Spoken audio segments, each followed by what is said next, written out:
Labrador's news conference today. I'm Chris Combs, and I'm the moderator for today's question and answer session. Joining us today are the Honourable Andrew Furey, Premier of Newfoundland and Labrador, as well as the Honourable Andrew Parsons, Minister of Industry, Energy and Technology. Please stand by. Our news conference will begin shortly.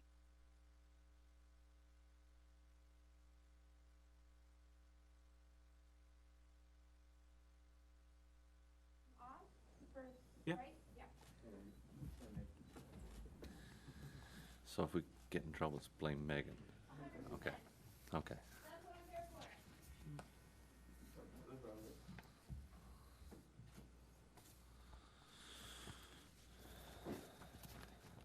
Good.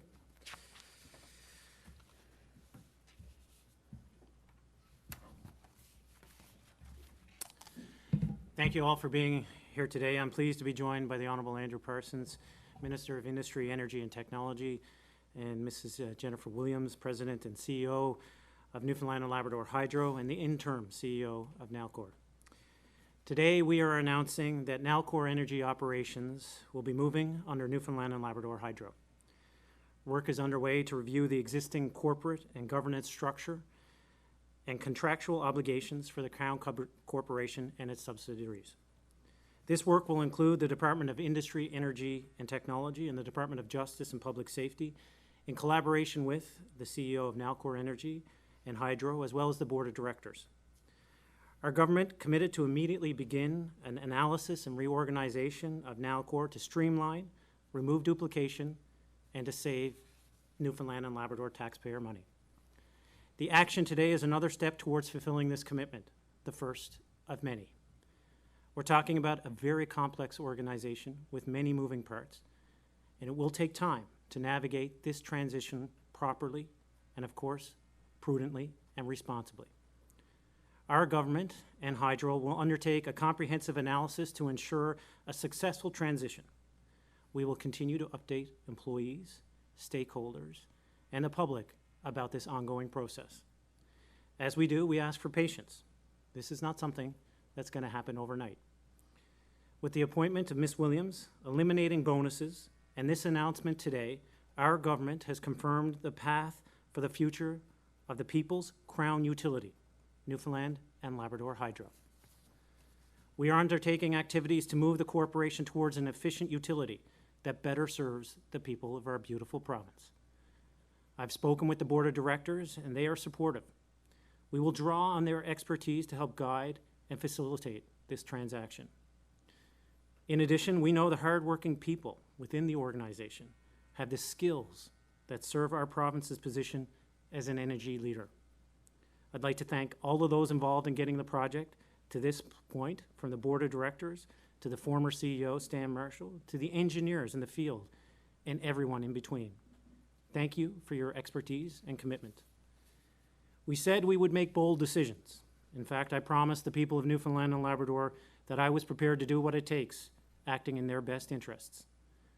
Our government continues and will continue to show that resolve. I'll now invite questions from Minister Parsons and Ms. Williams.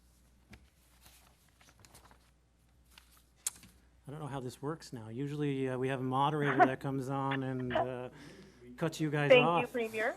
I am here. It will work very much the same way with the blended model. The first round of questions and answer session will give each reporter the opportunity to ask one question, one follow-up. Following this, if time permits, as we do have a 12:30 hard stop, there will be a final round where each reporter will have the opportunity to ask one final question. For the benefit of everyone involved in today's session, we have 6 journalists participating today. Our first questions are from Terry Roberts with CBC, who I believe is there in the room. You can make your way to the mic now. Thank you. Well, I guess the big question is, why is this because of Muskrat Falls that you're dropping the axe today on Nalcor Energy? As I've said many times, we've looked to the future of Nalcor Energy beyond Muskrat Falls, and this is the prudent, responsible planning for life after the completion of that project.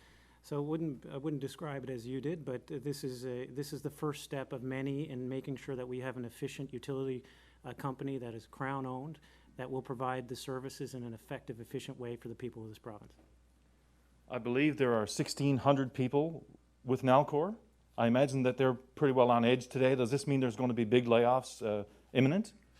I can jump in on that. No, I mean, what I would say to these employees is that we recognize their expertise, we recognize their experience, and this is not about any kind of mass layoff. That is not happening.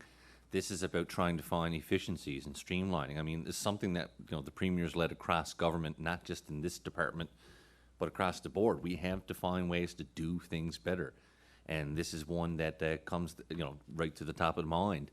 So we think that there are ways that we can do things better, but it does not mean a mass shuffling out of people out of that entity. In fact, as we look towards the future of hydro development and energy, we are going to need a lot of these women and men that have built up this skill set.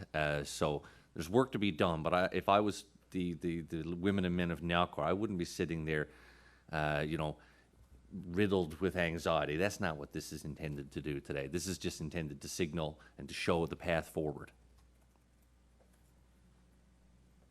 Thank you, Minister. Next to the microphone, we have Mike Connors with NTV. Please go ahead. So you said this is going to take time. Do you have any sense of how long this transition is going to take? Of course, there's incredible complexities with respect to the governance structure, the subsidiaries, and you know, contractual obligations. So, I mean, it would be a fool's errand to think that we could do this overnight or within a month or so, but we're going to do it in the right amount of time that respects the taxpayers of the province, so that we're not putting ourselves at risk during a transaction like that. And I have every faith that in Ms. Williams, that she can execute on this in a timely fashion, but the right time. So I don't know if you want to add a comment on that, Jennifer? Thank you, Premier. And to underline the complexity associated with that and all the contracts that are in place, that will take some time. The streamlining of the actual operation, I think, will be something that we will be able to take every opportunity as it crops up. We will certainly take that under advisement. And electricity system is incredibly dangerous, and so we had to be very careful to make sure we're making the right decisions. I don't think the people of the province would ask us to make decisions that could put the reliability of the system that they rely on, or to put anybody's lives in danger when they're dealing with such a high-risk area of operations. When you're talking about the Muskrat Falls project and the federal loan guarantee, there are a lot of complicated contracts that had Nalcor's name in it and even restricted whether things could be sold or not. So is this change, is this tied into the rate mitigation talks, and is there any update on those rate mitigation talks? Yeah, sure, I can provide an update on that and try to answer both those questions, Michael. The Prime Minister and I had a great conversation late last week. He committed once again to being there for Newfoundland and Labrador, and he recognizes the acuity and urgency of this particular situation with respect to the Lower Churchill projects. And I believe that there has been a healthy, fulsome discussion between Mr. Dupont and Mr. Paddock. And we're hopeful that we will come to a resolution in short order, recognizing the acuity of the scenario, in particular as we approach commissioning. As it pertains to the first part of the question, I don't believe this will interfere with those discussions. In fact, I've been in contact with Minister LeBlanc to ensure that this discussion was happening. And I think, more importantly, it shows to them that we're being responsible and prudent with respect to our fiduciary responsibility when it is related to the structure of this entity, to eliminate and streamline, eliminate duplications, streamline services, streamline the governance structure. These are all appropriate and big signals to the federal government that we are taking our own structural issues seriously as well. Thank you, Premier. Next to the microphone, we have Patrick Butler with Radio Canada. I think this is probably best addressed to you, Ms. Williams. How much money will this save? Is there any projection whatsoever on the actual savings that this initiative will bring about? No, we haven't undertaken all the analysis at this point, so I don't have a direct answer for how much this would save at this time. No, nothing at all. I do not Even have. I guess just people. I mean, this has been talked about a lot, and I guess to be able to better understand what you're trying to achieve. Is there a target? Is there anything? There has been no specific target given, but there are definitely material opportunities to reduce costs through improved efficiency as well as removal of any duplication. I think it would be not appropriate to comment on any quantum that I foresee at this point. It's very, very early days in this decision. And will there be any job losses at all? As I would have spoken on the day of the interim appointment, me taking this job is a job loss. There's more of that to come. There absolutely is opportunities for attrition, for us to do things differently, to do work differently, and to do some work that we can reprioritize and to delay. So when you take that approach, you absolutely can reduce your workforce. Your labor costs are significant in any organization. So when you take that approach, you can absolutely save costs through attrition, and that would be sort of a very first look that we will have.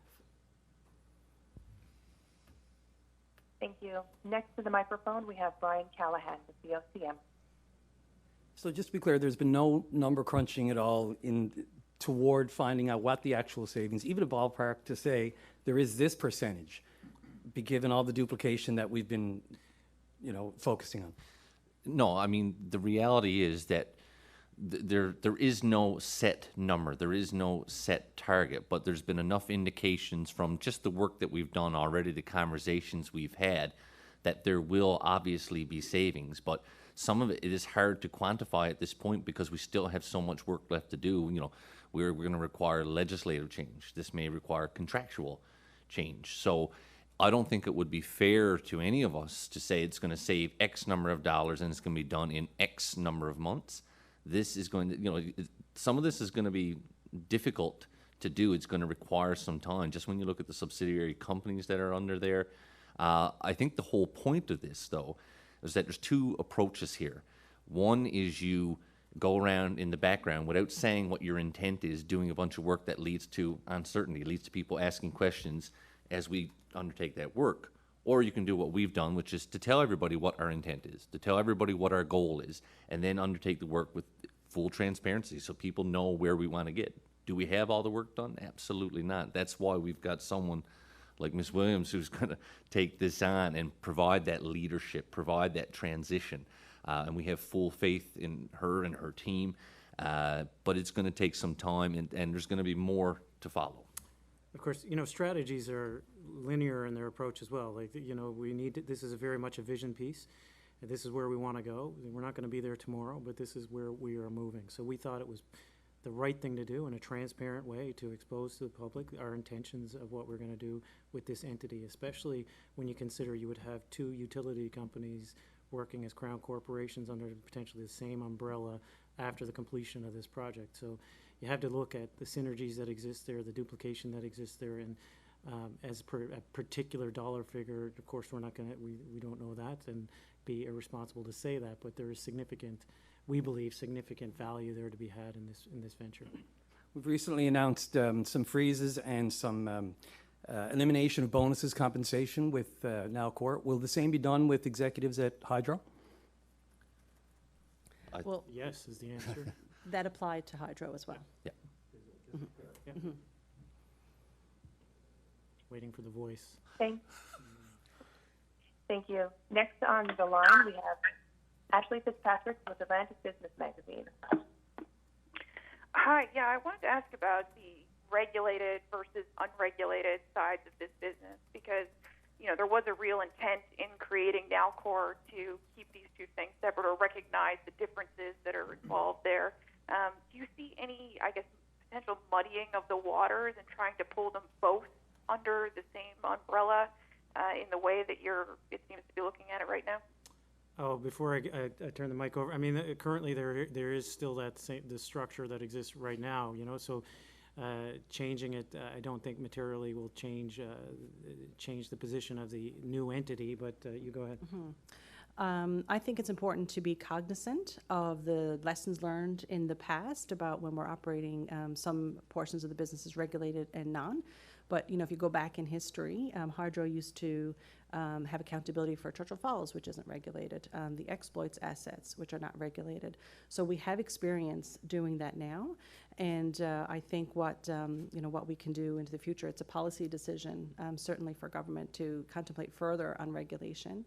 But, we will take, I think, some of the good lessons and practices that we've done under the regulated regime with the Public Utilities Board and apply some of those good practices across the organization. Okay, just as a quick follow-up then, when you look at something like Nalcor Energy marketing, isn't there the potential that we're going to come across conflict in that they could potentially get, better prices, say, if they're exporting that would return revenues versus, selling locally? Just, one-off instances of that even could become conflict. That will be certainly contemplated in the new corporate structure, but you want further comments? Or? Sure, yeah. Again, I think, it's very early days on how we do that. And again, I don't think I've been asked today to regulate assets. So we will look at, how to best position Nalcor Energy Marketing for success and in delivering value back to the province as we contemplate this go forward. Thank you. Thank you. Next on the line, we have Alex Bill with all Newfoundland and Labrador. Please go ahead. Hi. This decision today comports with what was recommended in the PERT report by Moya Green. You intend to follow the further recommendations of Ms. Green and her team on the privatization of hydro assets?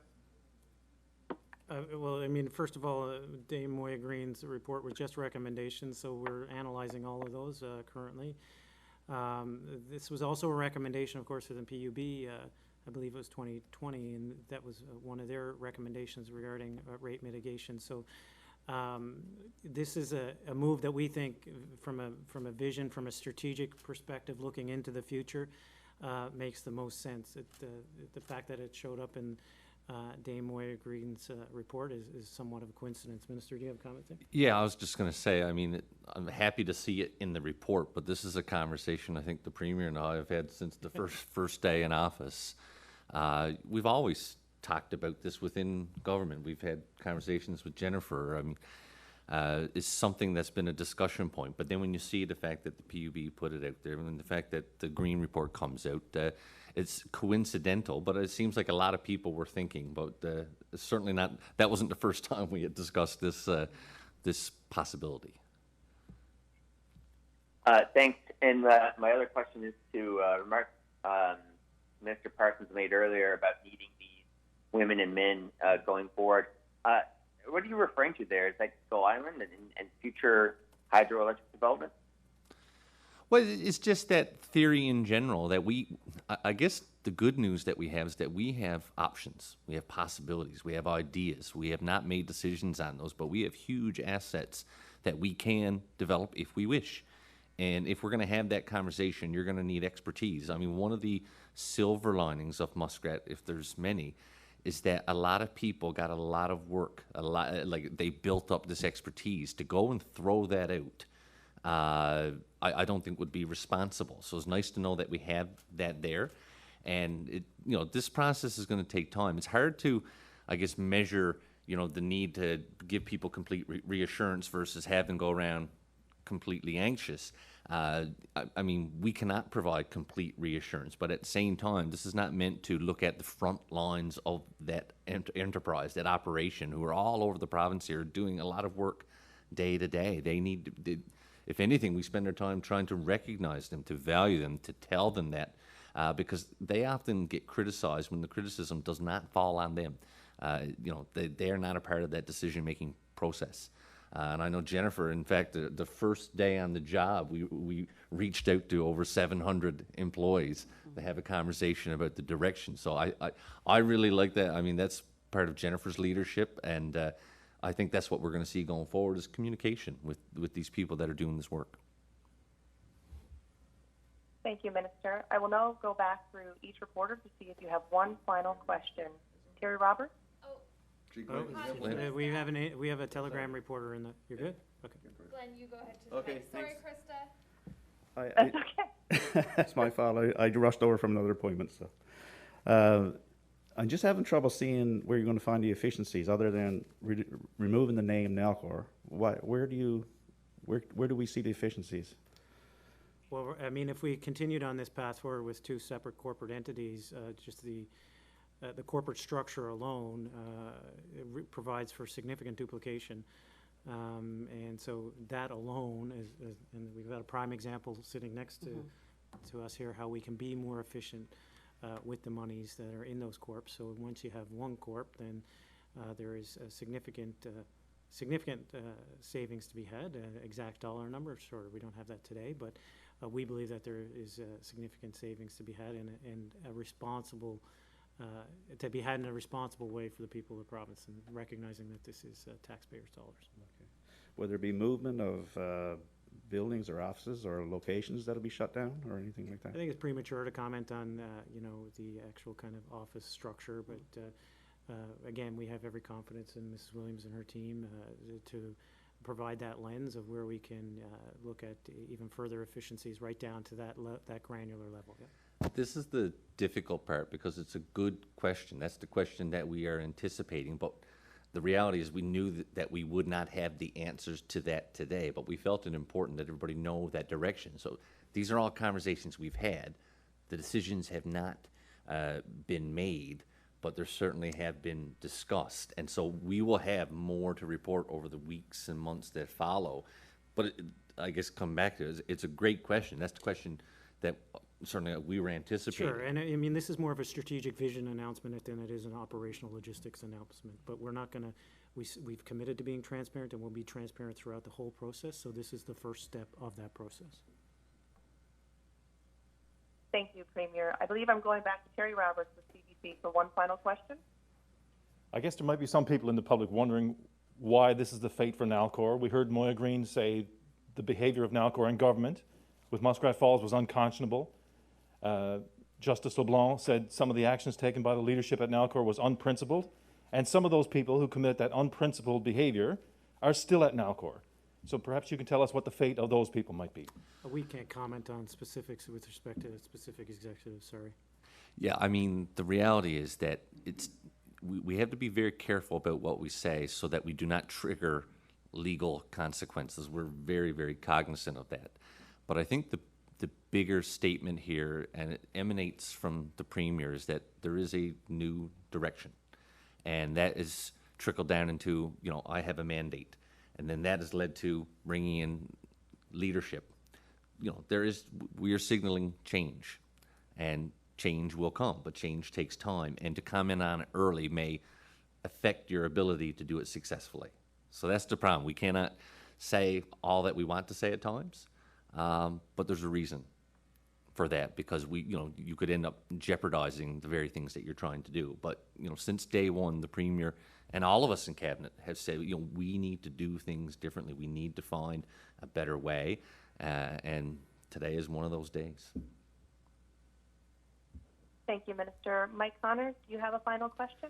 Ms. Williams, I just want to get your assessment of where Muskrat Falls is right now. The PUB is doing its reliability review. There's still problems cropping up about whether it's going to be done on time. And Hydro, I believe, is preparing not to have the LIL available at all this winter. So what's your assessment? Is this project going to be done this year, or is this going on even longer? That's the current schedule that we're planning for.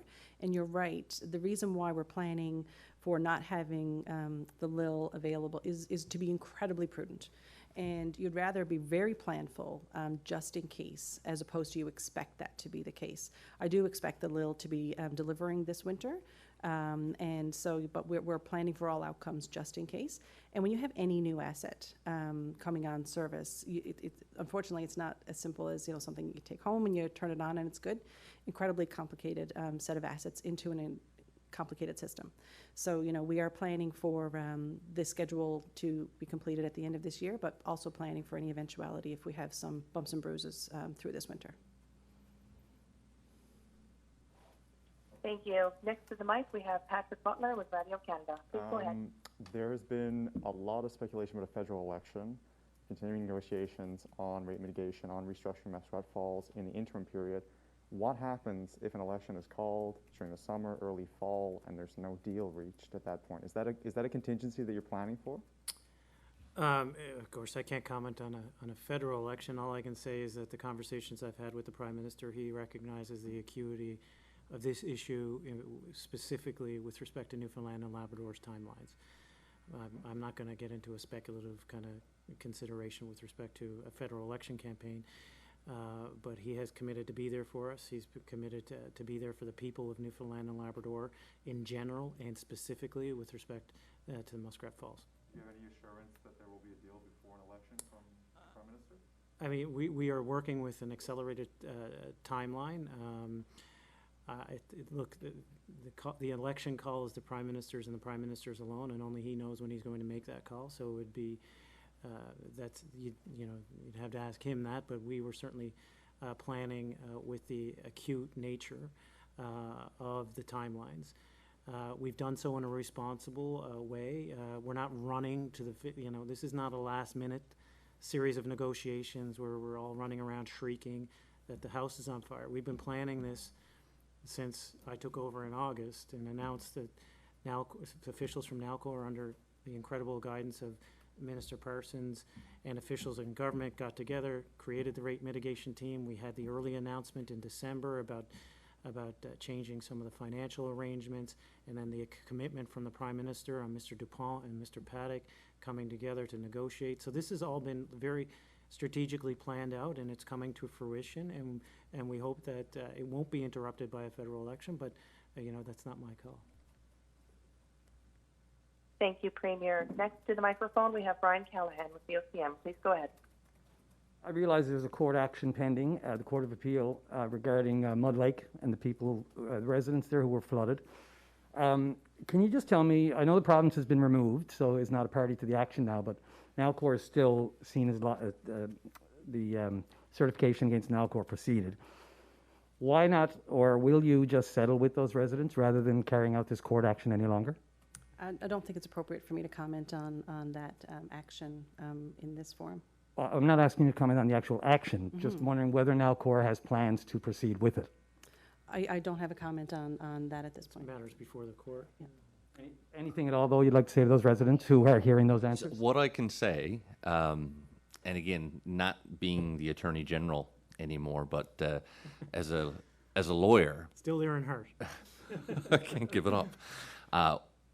I get what you're saying, but it would not be, it just wouldn't be a good move for government and government's constituents to make a public statement on a legal case involving other constituents. I get where you're trying to go, but it could place you in jeopardy. It's just really difficult. So I mean, the answers were right, and that's the reason I would advise that I would say the same thing. Thank you, Minister. Next on the line, we have Ashley Fitzpatrick with Atlantic Business Magazine. Please go ahead. Yeah, thanks. I just wanted to quickly ask about any analysis that was done before the decision that was announced today, and specifically I'm thinking on both the legal and business side, given this will drastically change the hydro's, financials even on that basis. Has there been any formal analysis done on what you've decided today? There absolutely has been preliminary analysis done on a whole range of different issues or topics that come with this, conversations with JPS about this. There's absolutely a lot more analysis that is going to be required. So that's about the most I can say, is that obviously there's been work that's been done. And in some cases, it's just identifying the range of issues and then future analysis done on these issues and then the sub-issues that come. This is a complicated entities. And many contractual arrangements. There may be, as I said earlier, legislative change that's required, policy change that's required. So, we know that there's work left to do. We're just comfortable with the person that's going to be leading the work. Thank you, Minister. Finally, we have Alex Bill with All Newfoundland and Labrador. Please go ahead. Thanks. Similar to the last question, do you intend to handle all of this process in-house between the government and Hydro, or will some of this analysis or management or accounting be contracted out to tender? I mean, we're going to ensure that this is done right. So we're going to ensure that we have the right expertise and not cut corners. But I don't know, Minister, do you want to?